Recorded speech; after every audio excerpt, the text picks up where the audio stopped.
Asia কাপের প্রাথমিক স্কোয়াডে ফিরলেন সৌম্য সরকার এবং নাহিদ রানা। জায়গা হয়নি সাব্বির রহমানের, নাম আছে কাজী নুরুল হাসান সোহান সহ একাধিক তারকা ক্রিকেটারের। তাদের সাথে বিবেচনায় রাখা হয়েছে নাজমুল হোসেন শান্তকে। পাশাপাশি আছে বেশ কিছু নতুন চমক। সব মিলিয়ে এশিয়া কাপের প্রাথমিক স্কোয়াডে সুযোগ পাওয়া ক্রিকেটারদের নিয়ে বাকিরা জানবো রিপোর্ট। এশিয়া কাপের দিন ঘনিয়ে আসছে, আর মাত্র এক মাস বাকি দুনিয়ার সবচেয়ে বড় মহাদেশীয় ক্রিকেট লড়াইয়ের। টুর্নামেন্টের শিরোপা জয়ের লক্ষ্য নিয়ে সংযুক্ত আরব আমিরাতের উদ্দেশ্যে উড়াল দিবে টিম টাইগার্স। তাই এখন থেকে দল নিয়ে গোছগাছ শুরু করে দিয়েছে টিম ম্যানেজমেন্ট এবং নির্বাচকরা। এমনকি ইতিমধ্যে তৈরি করে ফেলেছে প্রাথমিক স্কোয়াড, যেখানে নাম আছে সৌম্য সরকার সহ একাধিক তারকা ক্রিকেটারের। তবে আলোচনায় থাকলেও সুযোগ পাননি এখন পর্যন্ত সংক্ষিপ্ত ফরম্যাটের এশিয়া কাপে বাংলাদেশের হয়ে সর্বোচ্চ রানের মালিক সাব্বির রহমান। এবার এশিয়া কাপ দিয়ে প্রথম কোনো আন্তর্জাতিক টুর্নামেন্টে দেশকে নেতৃত্ব দেওয়ার স্বাদ গ্রহণ করবেন ডানহাতি wicket keeper batsman Liton Kumar Das. তাই স্বাভাবিকভাবেই দলের নেতা হিসেবে গুরুত্বপূর্ণ দায়িত্ব থাকবে তার কাঁধে। প্রাথমিক স্কোয়াডে ওপেনার হিসেবে নাম আছে তানজিদ হাসান তামিম ও পারভেজ হোসেন ইমনের। চলতি বছর দারুণ ফর্মে আছেন তামিম। বিশেষ করে নিজের ভয় ডরহীন অ্যাপ্রোচ দিয়ে টি-20 দলে জায়গা পোক্ত করে ফেলেছেন বামহাতি এই ওপেনার। তার মতোই ছন্দে আছেন ইমন। প্রায় প্রতি ম্যাচে দুজনের একজন হয়ে উঠছেন বাংলাদেশের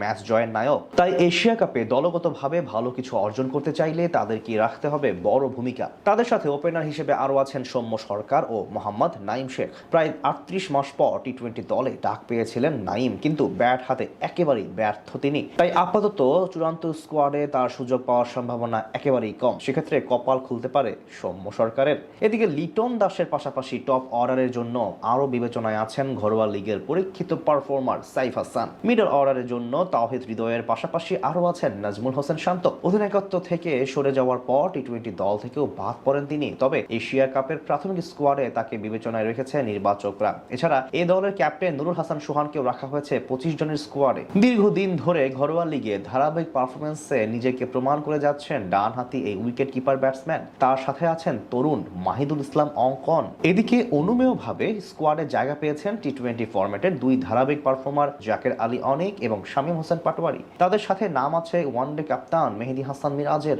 স্পিনার হিসেবে অবশ্য একাধিক অপশন রেখেছে নির্বাচকরা। সহ অধিনায়ক শেখ মাহাদির সাথে আছেন রিশাদ হোসেন। তারা দুই বামহাতি স্পিনার নাসুম আহমেদ এবং তানভীর ইসলামও আছেন প্রাথমিক স্কোয়াডে। পেসারদের তালিকায় মুস্তাফিজুর রহমান, তাসকিন আহমেদ, শরীফুল ইসলাম, মোহাম্মদ সাইফুদ্দিনের সাথে নাম আছে তানজিম হাসান সাকিবের। এছাড়া এক সিরিজ বিরতি দিয়ে আবারও ডাক পেয়েছেন নাহিদ রানা, সৈয়দ খালেদ আহমেদ ও হাসান মাহমুদ। এই 25 জন থেকে এখন বাছাই করা হবে সেরা 15 জনকে। টুর্নামেন্টের শিরোপা জয়ের লক্ষ্য নিয়ে সংযুক্ত আরব আমিরাতের উদ্দেশ্যে উড়াল দিবে টিম টাইগার্স। তাই এখন থেকে দল নিয়ে গোছগাছ শুরু করে দিয়েছে টিম ম্যানেজমেন্ট এবং নির্বাচকরা।